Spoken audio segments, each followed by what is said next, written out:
同学们好，我是叶老师สวัสดีครับนักเรียนทุกคนผมเป็นครูเย่นะครับน้องๆครับเราเคยเรียนเคยทบทวนพิงยินพยัญชนะ23ตัวแล้วก็วรรณยุกต์มี4ตัวสระ24ตัวน้องๆครับตอนนี้อ่านภาษาจีนได้ไหมครับเก่งมากอ่านได้แล้วนะครับเราเคยเรียนพิงยินนะครับตอนนี้ได้สะกดอย่างเช่นพยัญชนะอูสระอแล้วก็วรรณยุกต์เสียงที่3เสียงที่3ลงมาขึ้นไปเสียงที่3สะกดว่าอูเสียงที่3อูหัวอันนี้อ่านว่าหัวแปลว่าผมหรือว่าฉันนะครับเก่งมากน้องๆครับวันนี้เราจะมาเรียนพิงยินพิเศษนะครับพิงยินส่วนที่3พยางค์ที่เสียงอันเป็นหน่วยเสียงเดียวนะครับมี16ตัวนะครับน้องๆครับตั้งใจเรียนนะครับอย่างแรกพยัญชนะจื้อสระอีใส่ด้วยกันก็อ่านว่าจื้อนะครับอย่างเช่นจื้อแล้วก็วรรณยุกต์เสียงที่1จื้อจู蜘蛛อ่านว่า蜘蛛แปลว่าแมงมุมนะครับต่อไปพยัญชนะชื่อสระอีใส่ด้วยกันก็อ่านว่าชื่อนะครับเสียงเหมือนพยัญชนะชื่ออย่างเช่นชื่อแล้วก็วรรณยุกต์เสียงที่1ชื่อแปลว่ากินนะครับชื่อ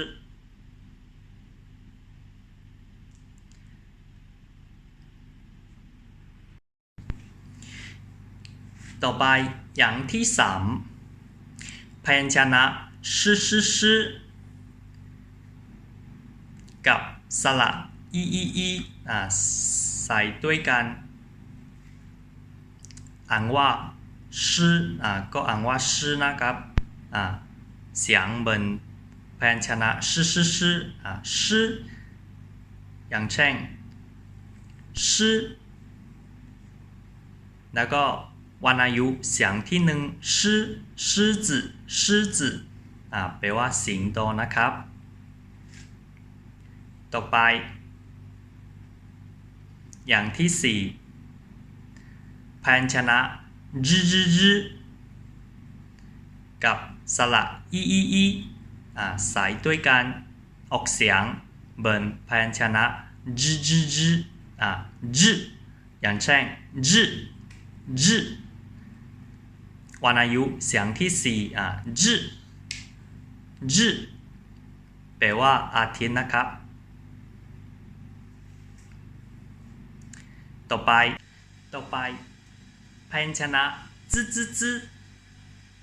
กับสระอีใส่ด้วยกันอ่านว่าจื้อก็อ่านว่าจื้อนะครับจื้ออย่างเช่นจื้อแล้วก็วรรณยุกต์เสียงที่4จื้อแปลว่าอักษรนะครับฮั่นจื้ออักษรจีนฮั่นจื้อ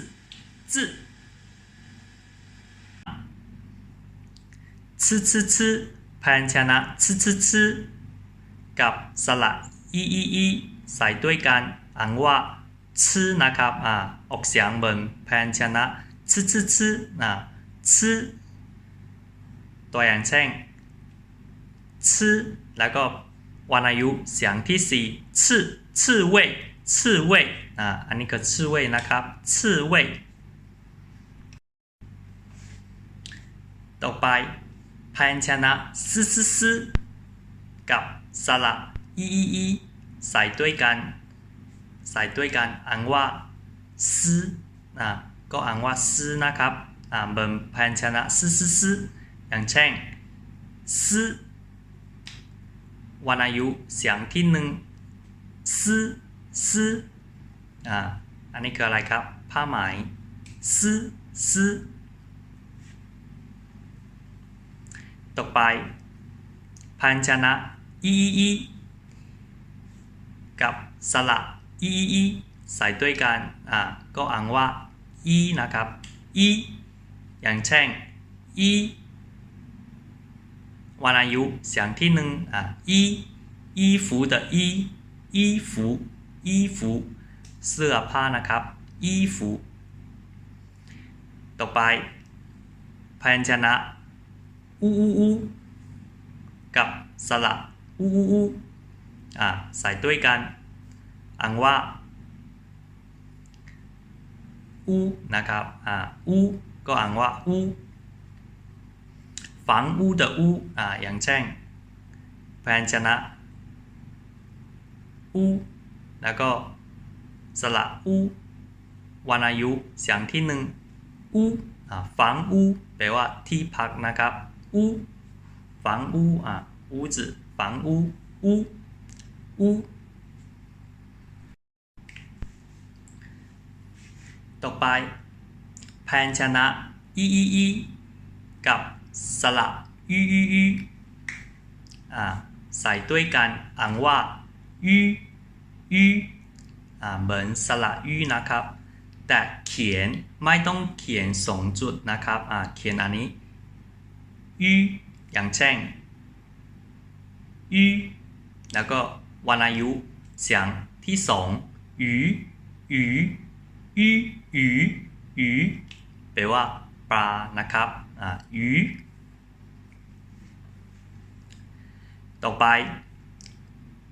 พยัญชนะอีกับสระเย่ใส่ด้วยกันอ่านว่าเย่แต่ไม่ต้องเขียนสองจุดนะครับอย่างเช่นเย่แล้วก็วรรณยุกต์เสียงที่สี่月亮แปลว่าพระจันทร์นะครับ月亮อ่านว่า月ต่อไปพยัญชนะอีกับสระเวียนใส่ด้วยกันอ่านว่าเวียน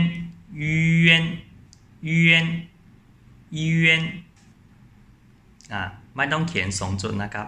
เขียนอันนี้เวียนแล้วก็วรรณยุกต์เสียงที่สองเหวียนนะครับเหวียนอ่านว่าเหวียนต่อไปพยัญชนะอี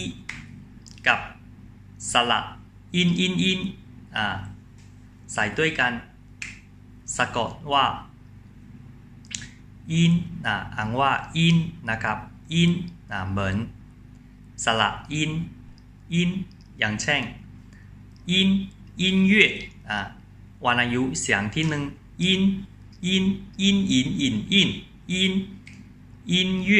音乐แปลว่าเพลงนะครับ听音乐ฟังเพลงนะครับอิน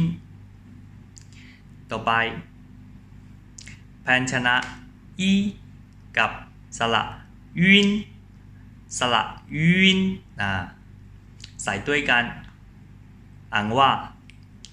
วินแต่เขียนไม่ต้องเขียนสองจุดแล้วนะครับเขียนอันนี้วินอย่างเช่นวินแล้วก็วรรณยุกต์เสียงที่สองหยุน แปลว่าก้องแม่นะครับหยุนอ่านว่าหยุนต่อไปพยัญชนะอีกับสระยิงใส่ด้วยกันอ่านว่ายิงเหมือนสระยิงนะครับยิงอย่างเช่นยิงวรรณยุกต์เสียงที่หนึ่งยิงยิงแปลว่านออินทรีนะครับยิงเก่งมากน้องๆครับตอนนี้เราจะมาเขียนพิมพ์ยินพิเศษนะครับใช้ปากกาหรือว่าดินสอเขียนที่สมุดหรือว่ากระดาษหรือว่าเปิดหนังสือหน้าที่11นะครับเขียนด้วยนะครับ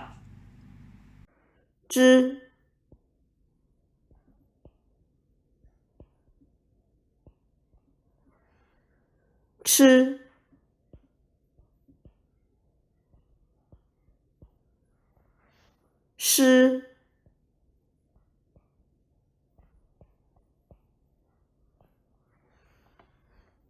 日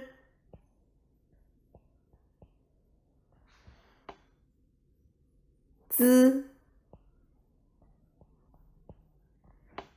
呲丝一乌吁耶约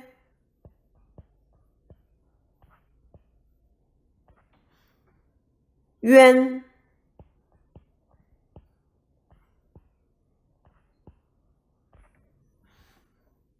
阴